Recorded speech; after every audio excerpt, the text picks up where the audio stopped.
Hello students, आज हम लेकर आए हैं क्लास 10th आरबीएससी बोर्ड में साइंस का चैप्टर नंबर 5 है, जिसका नाम है केमिस्ट्री इन एवरीडे लाइफ। रसायन विज्ञान का दैनिक जीवन में उपयोग। यह हमारा लेक्चर नंबर 03 है। इससे पहले हम लेक्चर नंबर 01 और 02 हम अपलोड कर चुके हैं, तो जिन्होंने ये लेक्चर नहीं देखा है पहले वो देख लें ताकि ये और अंडरस्टैंडेबल हो जाएगा। तो स्टूडेंट्स, हम बात कर रहे थे कि इससे लास्ट लेक्चर में हमने समझा था कि ओरेनियस जो साइंटिस्ट थे, उन्होंने सबसे पहले बताया था कि जो H+ रिलीज करेगा वो एसिड होगा, और जो OH- रिलीज करेगा, ठीक है, वो बेस होगा, मतलब क्षार होगा। तो ये बात सबसे पहले ओरेनियस ने बताई थी अम्ल और क्षार को आइडेंटिफाई करने के लिए। अब उसके बाद आ गए थे कौन? ब्रोस्टेड लोरी। ब्रोस्टेड लोरी की जो थ्योरी थी उसमें उन्होंने H+ प्रोटॉन को बेस माना था। अब देखो, प्रोटॉन और H+ में क्या डिफरेंस है? दोनों एक ही चीज है, ठीक है। अब उसको हम दोनों को एक ही कैसे समझेंगे? जैसे आप समझोगे कि हाइड्रोजन होता है 1, तो एटॉमिक नंबर होता है, और 1 इसका मास हो गया। तो आप इसको स्ट्रक्चर को देखोगे तो ये तो इसका हो गया पॉजिटिव चार्ज, जिसमें एक प्रोटॉन होता है और एक इलेक्ट्रॉन होता है। तो अगर एनर्जी इसको दें तो एक इलेक्ट्रॉन बाहर निकल जाए, एक इलेक्ट्रॉन रिमूव हो जाए, तो इससे इसका ओनली 1 प्रोटॉन रह जाएगा। तो जब एक प्रोटॉन रह जाएगा तो इलेक्ट्रॉन जाने से क्या शो करेगा? ये पॉजिटिव चार्ज। तो हाइड्रोजन के ऊपर पॉजिटिव का मतलब है कि इसके अंदर ओनली 1 प्रोटॉन प्रेजेंट है, और 1 प्रोटॉन प्रेजेंट है, इसलिए H+ को ही क्या बोलेंगे? प्रोटॉन बोलते हैं, ठीक है। इसको प्रोटॉन H+ को ही कहते हैं। अब इसमें जो ब्रोस्टेड लोरी ने क्या बताया था कि जो H+ डोनेट करते हैं वो एसिड होते हैं, अम्ल होते हैं, ठीक है। और जो H+ एक्सेप्ट करते हैं, ठीक है, वो बेस होते हैं। तो उन्होंने ये तो अम्ल के बारे में बता दिया था, और ये क्षार के बारे में उन्होंने एक्सप्लेन कर दिया था। तो ये ब्रोस्टेड लोरी ने केवल दोनों बेस जो माने थे वो H+ को ही माना था। इसके अलावा अगर हम बात करते हैं तो ओरेनियस ने H+ और OH- दोनों माने थे। अब हम बात करते हैं लुईस थ्योरी की। तो ये है लुईस, जिन्होंने एसिड बेस की नेक्स्ट थ्योरी दी थी। तो इसको आगे बढ़ते हुए हम देखते हैं कि इस थ्योरी में क्या था। तो स्टूडेंट्स देखो, हम इस थ्योरी में अगर समझते हैं तो इस थ्योरी में हम बात करेंगे कि इन्होंने जो बेस माना वो माना इलेक्ट्रॉन पेयर। क्या माना? इलेक्ट्रॉन पेयर जिसे अपन कहेंगे इलेक्ट्रॉन युग्म। तो इलेक्ट्रॉन पेयर को बेस माना, और इन्होंने कहा कि जो इलेक्ट्रॉन का पेयर मतलब एक सिंगल पेयर हो गया ये, ठीक है। इलेक्ट्रॉन पेयर जो डोनेट करेगा वो बेस होगा, क्षार होगा, और जो इलेक्ट्रॉन पेयर एक्सेप्ट करेगा वो एसिड होगा, अम्ल होगा। तो ये बात बताइए। अब इलेक्ट्रॉन पेयर का मतलब हम क्या समझे? इलेक्ट्रॉन पेयर कैसे डोनेट होते हैं और कैसे एक्सेप्ट होते हैं, इसके बारे में समझते हैं। तो एग्जांपल लेते हैं हम नाइट्रोजन का। नाइट्रोजन 7 नंबर पे होता है। इलेक्ट्रॉनिक कॉन्फ़िगरेशन अगर K, L और Mn में देखेंगे तो 2 and 5 हो गया। कहने का मतलब इसका आउटर मोस्ट शेल में 5 इलेक्ट्रॉन है। तो नाइट्रोजन के आउटर मोस्ट इलेक्ट्रॉन में 5 इलेक्ट्रॉन हो गए, तो 2 तो यहाँ हो जाएंगे और 1, 2, 3 यहाँ हो जाएंगे। नाइट्रोजन की स्पेशलिटी अगर हम देखें तो ये 3 तो बॉन्ड काम में लेता है, 3 इलेक्ट्रॉन तो काम में लेता है बॉन्ड बनाने में, ये लो बॉन्ड बनाने में, ठीक है। और ये जो एक लोन पेयर है, ये जो पेयर है वो अपने पास सेफ रखता है। अगर इसको जरूरत होती है और कोई से H+ आ जाए, कोई भी आ जाए जो इसे इलेक्ट्रॉन लेना चाहता है, तो ओनली ये सिंगल इलेक्ट्रॉन देता है, और वो भी कोऑर्डिनेट बॉन्ड के साथ। कौन से बॉन्ड के साथ? कोऑर्डिनेट बॉन्ड के साथ देता है, ठीक है। तो उपसह संयोजक बंध बोलते हैं इसको, उपसह संयोजक बंध के साथ देता है। तो इसका मतलब ये हो गया कि जब ये एक इलेक्ट्रॉन देगा तो इसका एक इलेक्ट्रॉन जाएगा, ये तो फिर भी बाकी रहेगा। ठीक है, ये दोनों इलेक्ट्रॉन कभी नहीं देता है, तो जब ये एक इलेक्ट्रॉन देगा तो इसके ऊपर आ जाएगा NH4। ये तो देखो 1 2 3 एंड 4 हाइड्रोजन हो जाएंगे, इलेक्ट्रॉन दे दिया इसलिए इसके ऊपर आ जाएगा पॉजिटिव चार्ज। अभी दूसरा इलेक्ट्रॉन इसमें शो नहीं करते हैं, तो ये बना रहेगा अमोनियम आयन, अमोनियम आयन। ठीक है, तो बात हम कहाँ कर रहे थे, बात हम कर रहे थे इलेक्ट्रॉन पेयर की। तो इसने अपना इलेक्ट्रॉन डोनेट कर दिया, इसलिए NH3 किसकी तरह बिहेव करेगा, बेस की तरह। आई थिंक समझ में आ गया होगा, बेस क्षार की तरह, क्योंकि इलेक्ट्रॉन पेयर दे रहा है। अब एक दे रहा है या कंप्लीट इलेक्ट्रॉन दे रहा है उससे कोई फर्क नहीं पड़ता है, जो इलेक्ट्रॉन दे रहा है ठीक है उससे बोलेंगे बेस। और जो इलेक्ट्रॉन लेगा, मान लो NH3 ने तो इलेक्ट्रॉन दिया और BF3 ने इलेक्ट्रॉन ले लिया, तो BF3 इलेक्ट्रॉन ले रहा है, ठीक है, इसको इलेक्ट्रॉन की रिक्वायरमेंट है, तो ये ले रहा है, तो ये हो जाएगा एसिड। ये क्या हो जाएगा, एसिड। तो इस तरह से हमने एसिड और बेस थ्योरी में हम समझते हैं, इस तरह से हम एसिड बेस में समझेंगे कि ये तो हमारा हो गया बेस और ये हो जाएगा हमारा एसिड। ठीक है, तो अब इसके आगे बढ़ते हैं। तो देखो एसिड बेस थ्योरी में इन्होंने बताया कि जो इलेक्ट्रॉन डोनेट करने में कैपेबल है, जो इलेक्ट्रॉन डोनेट करेगा या इलेक्ट्रॉन पेयर डोनेट करेगा, ठीक है, वो बेस होगा, क्षार होगा, और जो इलेक्ट्रॉन एक्सेप्ट करेगा वो एसिड होगा। तो अब इसमें तो कुछ एग्जांपल हम देखते हैं जो मेरी बुक के अकॉर्डिंग है। जैसे हम मैग्नीशियम समझे, तो मैग्नीशियम 12 नंबर पे होता है, इलेक्ट्रॉनिक कॉन्फ़िगरेशन हम देखते हैं K11 में, तो इसमें 2 8 and 2 electron. Outermost shell में अगर 2 इलेक्ट्रॉन रिमूव हो जाएं तो इसके इलेक्ट्रॉन बचेंगे मैग्नीशियम में 2 एंड 8, और इसके ऊपर आ जाएगा +2 चार्ज। तो अब मतलब है कि मैग्नीशियम +2 चार्ज का मतलब है कि सर इनके पास इलेक्ट्रॉन डेफिशिएंट स्पीसीज हो गया, मतलब इलेक्ट्रॉन की कमी है इनके पास। जब इलेक्ट्रॉन की कमी है तो ये इलेक्ट्रॉन लेने के लिए तैयार है, तो ये इलेक्ट्रॉन एक्सेप्ट करेगा। जब इलेक्ट्रॉन एक्सेप्ट करेगा तो किसकी तरह बिहेव करेगा, एसिड की तरह। तो मतलब ये समझ में आ गया Mg+2 क्या होगा, एसिड की तरह बिहेव करेगा। अगर हम बात करें एसिड का, तो देखो इसमें हमारे बुक में जो एग्जांपल दे रखा है वो Mg+2 लुईस एसिड में दे रखा है, ये गिवन एग्जांपल है। ठीक है, ऐसे आप Na का समझ सकते हो, 11 होते हैं, 2 8 एंड 1, तो आउटर मोस्ट शेल में K L और M। मैं भी SPDF का नहीं बता रहा हूँ, SPDF इलेक्ट्रॉनिक कॉन्फ़िगरेशन जो है मैं आपको अलग से बता दूंगा। ठीक है, SPDF कैसे होता है, क्योंकि इसका इलेक्ट्रॉनिक कॉन्फ़िगरेशन अगर SPDF में देखें तो 1s2 2s2 2p6 और 3s1 होगा। ठीक है, तो ये इसका एक सीरीज होता है जो मैं आपको नेक्स्ट वीडियो में बता दूंगा यार।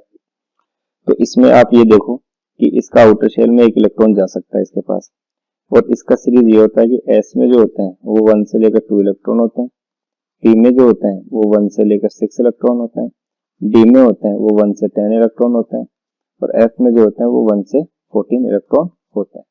तो S में 2 इलेक्ट्रॉन आ गए, तो ये देखो 2 आ गए, और P में कितने आ गए, P में 6 इलेक्ट्रॉन आ गए, और S में अभी 1 इलेक्ट्रॉन है, तो ये 1 इलेक्ट्रॉन ही डोनेट कर सकता है, उसके बाद ये स्टेबल हो जाएगा। तो अगर फिर भी अगर ये सोडियम जो है वो 1 इलेक्ट्रॉन डोनेट कर देगा तो ये Na+ बनाएगा और 1 इलेक्ट्रॉन डोनेट कर देगा। तो इस तरह से हम समझे कि Na+ के बारे में समझे, तो इसमें 1 इलेक्ट्रॉन कम हो गया, तो ये इलेक्ट्रॉन डेफिशिएंट स्पीसीज हो गई, और अब ये किसकी तरह बिहेव करेगा, एसिड की तरह।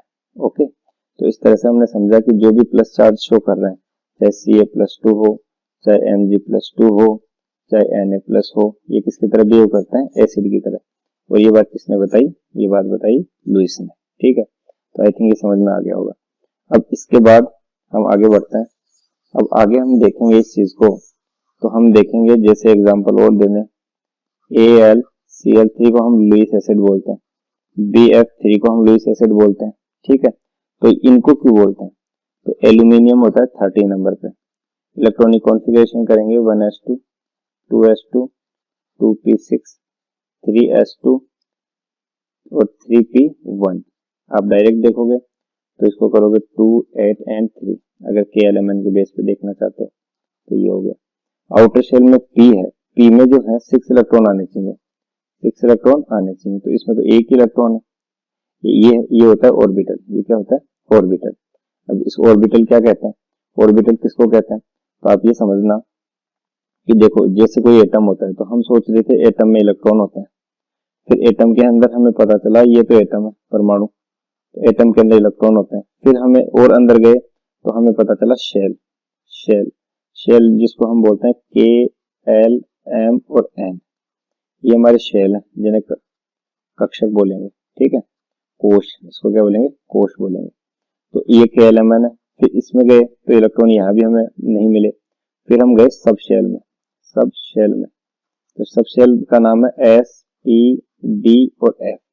तो ये जो सब शेल है, ठीक है, जिसमें इलेक्ट्रॉन मिलने की पॉसिबिलिटीज है, तो यहाँ पर इलेक्ट्रॉन देखने गए तो यहाँ भी इलेक्ट्रॉन नहीं मिले, तो फिर हम गए ऑर्बिटल में, कहाँ गए, ऑर्बिटल में, ठीक है।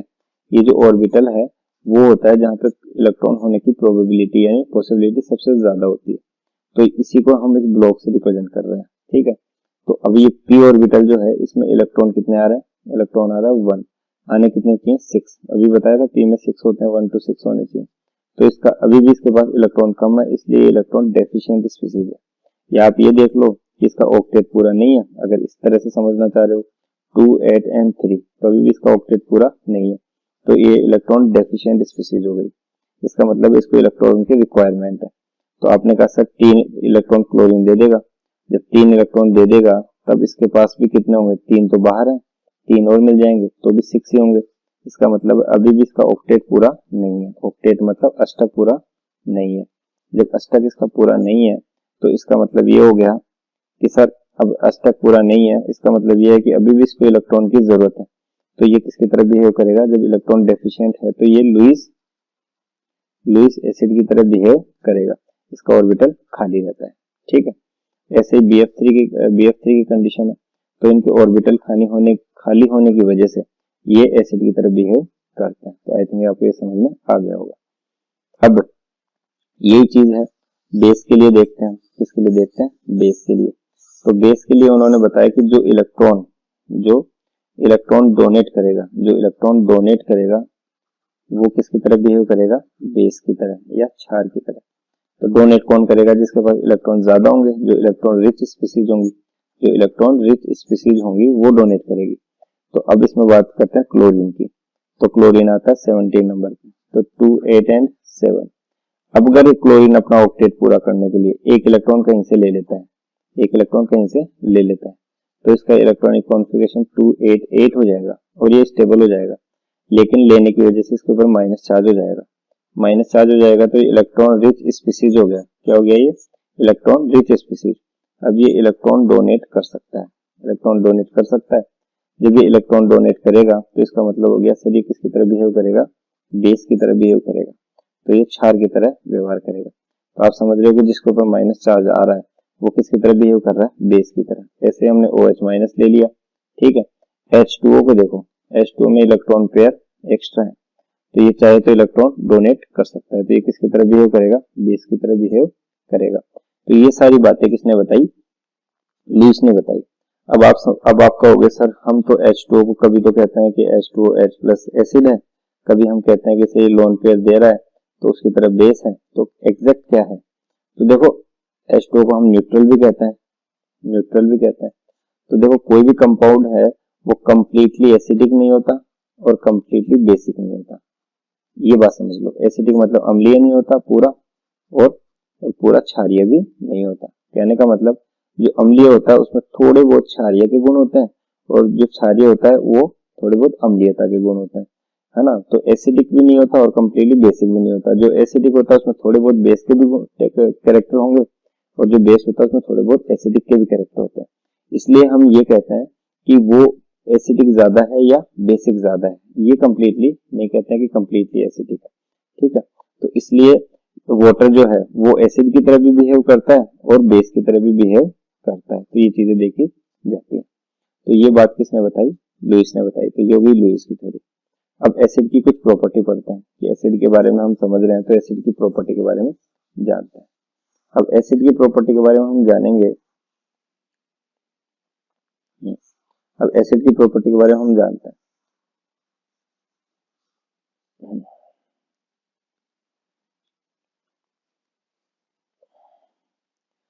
एसिड की सबसे फर्स्ट प्रॉपर्टी हम जो देखते हैं, मोस्ट इंपोर्टेंट प्रॉपर्टी है, वो है कि acid when acid react with metal, it always liberate hydrogen gas. ठीक है, इसको मैं लिख देता हूं हिंदी में भी। जब अम्ल किसी धातु से क्रिया करता है तो वह हाइड्रोजन गैस मुक्त करता है। ये इंपॉर्टेंट पॉइंट हो गया। अब इसको कैसे समझे कि जब भी अम्ल किसी धातु से क्रिया करेगा या जब भी कोई एसिड मेटल से रिएक्ट करेगा तो हमेशा हाइड्रोजन गैस लिबरेट करता है। तो इसको समझते हैं कि जैसे हमने कोई मेटल ले ली, मान लो मैग्नीशियम ले लिया और इसकी रिएक्शन HCl से करा दिया, तो ये तो हो गया एसिड और ये हो गया मेटल। इससे रिएक्ट कराएंगे तो आप जानते हो Mg के ऊपर +2 चार्ज होता है, Mg के ऊपर +2 चार्ज होता है। और क्रॉस वैलेंसी का नाम आपने सुना है कि Cl के ऊपर माइनस चार्ज होता है, तो दोनों की क्रॉस वैलेंसी आएगी तो MgCl2 बन जाएगा। तो यहाँ पे बन गया MgCl2 और हाइड्रोजन गैस लिबरेट हो गई। अब ये बैलेंस नहीं है, क्लोरीन यहाँ 2 है और हाइड्रोजन यहाँ 2 है, तो हम यहाँ लगा देंगे 2। ठीक है, तो ये हो गया बैलेंस। तो अब इसमें देखा कि हाइड्रोजन गैस लिबरेट हो गई। तो जब भी मेटल किसी एसिड के साथ रिएक्ट करता है तो हमेशा हाइड्रोजन गैस लिबरेट करता है। आप कहोगे सर सोडियम के साथ बताओ, तो सोडियम के HCl हो गया तो ये NaCl बन गया और हाइड्रोजन गैस लिबरेट हो जाएगी। अब इसको बैलेंस करने के लिए यहाँ 2 लगा देंगे, यहाँ 2 लगा देंगे और यहाँ भी 2 लगा देंगे। तो आपको ये समझ में आया होगा कि जब भी मेटल एसिड के साथ रिएक्ट करता है तो it always liberate hydrogen gas. अब इसके बाद इसका एक्सपेरिमेंट किया गया, किस तरह से पता चला, ये एक्सपेरिमेंट में हम कैसे समझेंगे। तो इसके लिए देखो ये है एक्सपेरिमेंट, ये इसमें आपकी बुक में भी गिवन है, मैंने इसको यहाँ पे ले लिया। तो सबसे पहले जिंक, Zn भी मेटल होता है, इसकी रिएक्शन कराई गई HCl हाइड्रोक्लोरिक एसिड से। जब हाइड्रोक्लोरिक एसिड से रिएक्ट कराएगी तो जिंक जो है वो 2 इलेक्ट्रॉन लूज करके Zn+2 बना देता है और 2 इलेक्ट्रॉन लूज कर देता है। तो इसका मतलब ये हुआ कि ये Zn जो है वो ZnCl2 बना लेगा और हाइड्रोजन गैस लिबरेट कर देगा। ठीक है, बैलेंस करने के लिए हम यहाँ 2 लगा देते हैं। तो ये हो गई रिएक्शन। अब इसमें हमने ये देखा कि ये जिंक क्लोराइड बन गया और लिबरेट हो गई हाइड्रोजन गैस। जब ये हाइड्रोजन गैस लिबरेट हुई तो हमने कैसे आइडेंटिफाई किया कि यहाँ पे हाइड्रोजन गैस लिबरेट हो रही है। तो देखो हाइड्रोजन गैस यहाँ से लिबरेट होगी और यहाँ से होती हुई यहाँ से यहाँ निकलेगी।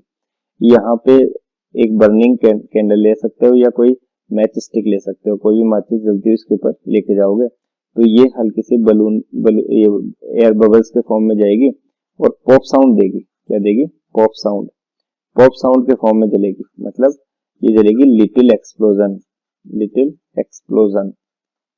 जिसे हम बोलते हैं पॉप साउंड बोलते हैं, हल्के धमाके।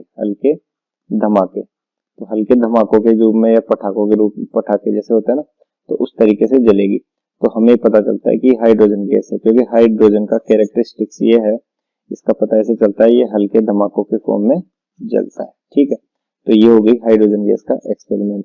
When acid react with metal it form the hydrogen gas.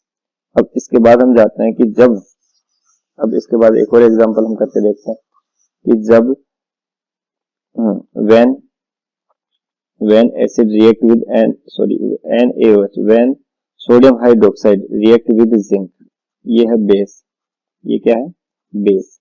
और बेस जब सोडियम हाइड्रोक्साइड, ये तो सोडियम हाइड्रोक्साइड तो बेस है और जिंक क्या हो गया? मेटल। तो ये बनाता है सोडियम जिंकेट। क्या बनाएगा? Sodium zincate. ठीक है, तो ये Na2ZnO2। ठीक है, तो इसका नाम होता है सोडियम जिंकेट। ये आपको याद रखना है, सोडियम जिंकेट। ओके, अब इसके बाद बात करते हैं कि व्हेन मेटल ऑक्साइड, जब हम बात करेंगे कि मेटल ऑक्साइड जब रिएक्ट कर रहा है, तो मेटल ऑक्साइड जब भी एसिड के साथ रिएक्ट करेगा तो क्या होगा?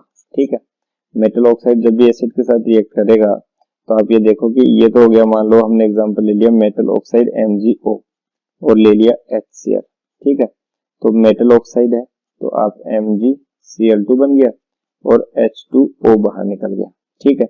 तो when metal oxide react with acid it form the salt and form the water, ठीक है, ये वाटर बनाता है।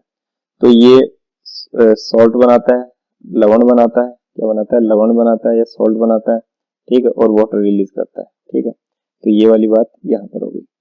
तो इसमें हमने देख लिया, ये वाली लिबरेट हो गई। और कोई एग्जांपल आपकी बुक के अकॉर्डिंग ले लो, कॉपर ऑक्साइड HCl ले लिया तो आप जानते हो CuCl2 बन जाएगा और H2O बाहर निकल जाएगा। तो ये वाली एक्सपेरिमेंट यहाँ हो गया।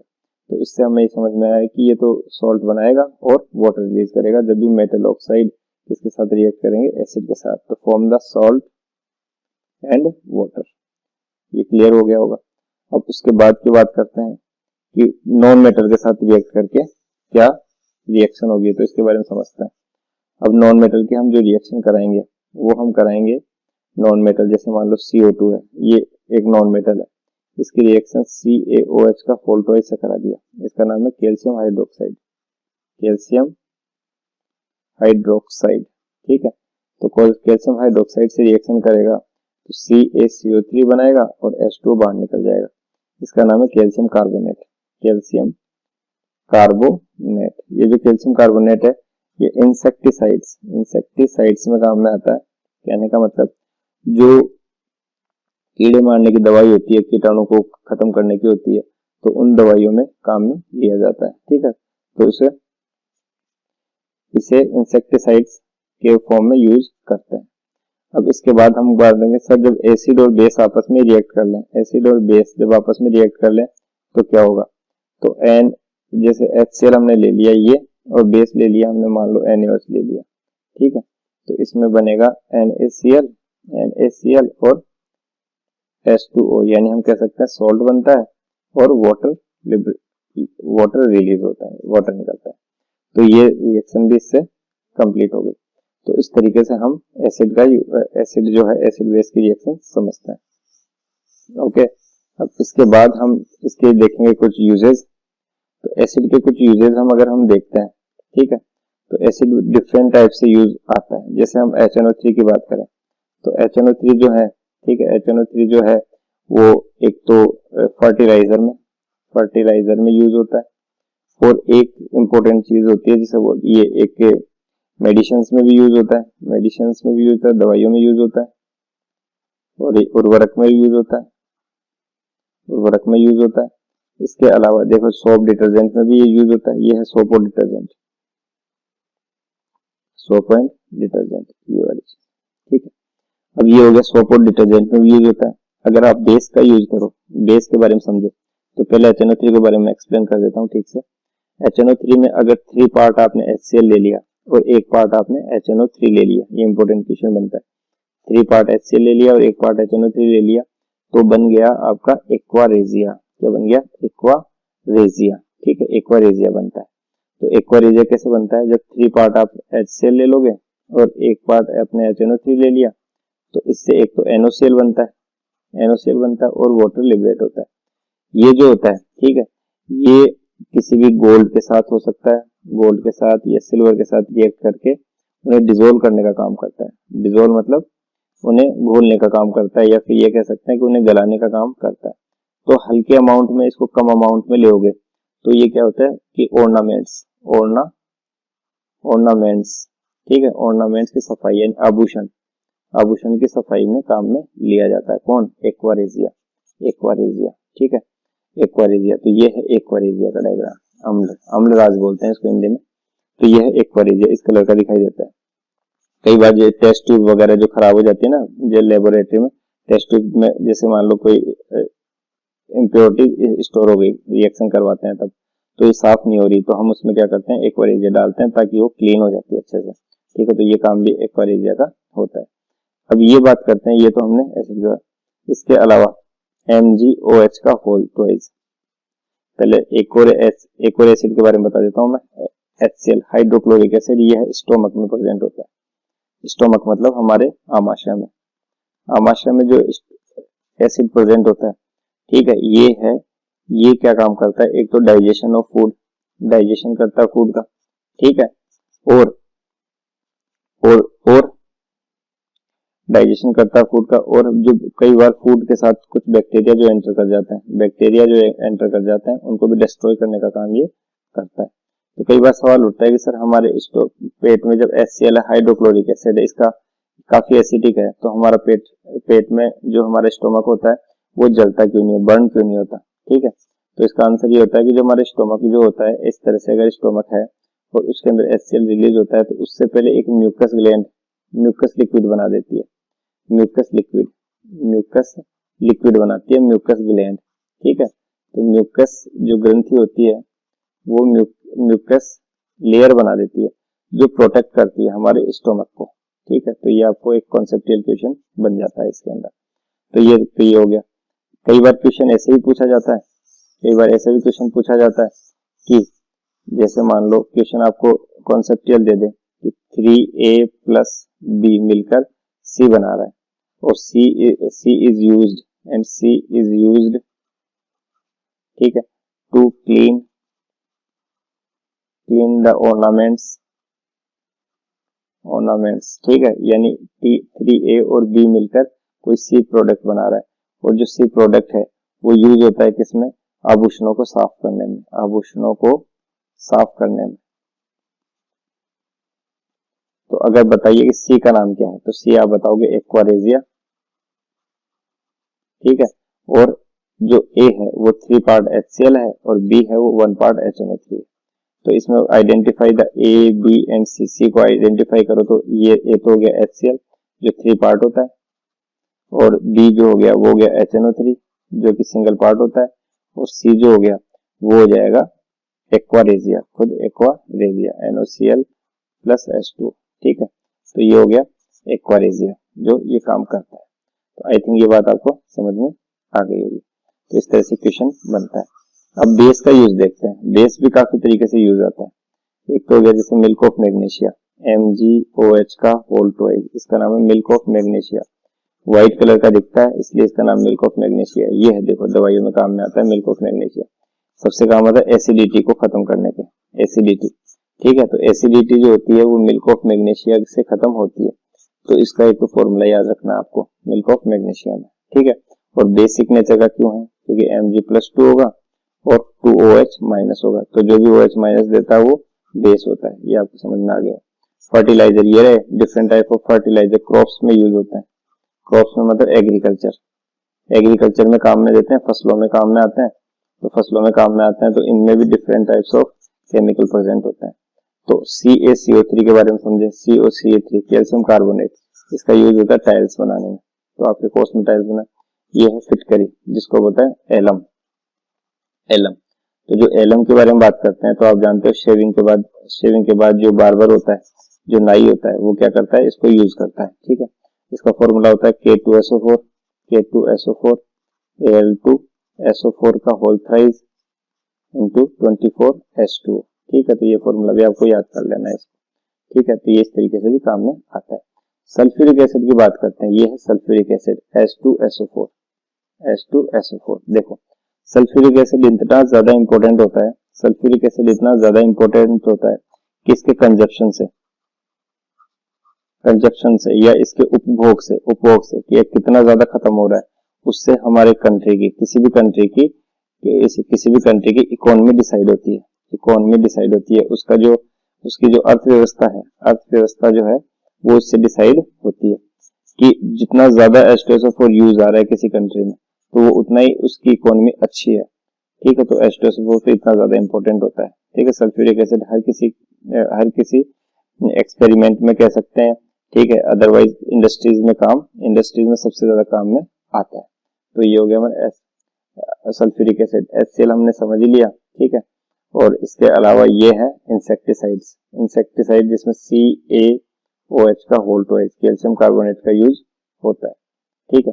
इसमें CaCO3 है ना, तो CaOH का होल ट्वाइस कैल्शियम हाइड्रोक्साइड, इसका नाम क्या है, कैल्शियम हाइड्रोक्साइड का यूज होता है। तो ये हो गए इंसेक्टिसाइड, डिफरेंट इंसेक्टिसाइड, ओके। तो ये हमारे आज हमने पढ़ा, एक तो लुईस थ्योरी के बारे में पढ़ा, रिएक्शंस के बारे में समझा, इसके बाद एसिड और बेस के यूजेस समझे। अब नेक्स्ट लेक्चर में हम इसका पार्ट नेक्स्ट लेकर आएंगे, उसमें हम और टॉपिक्स के बारे में बात करेंगे। Okay bye.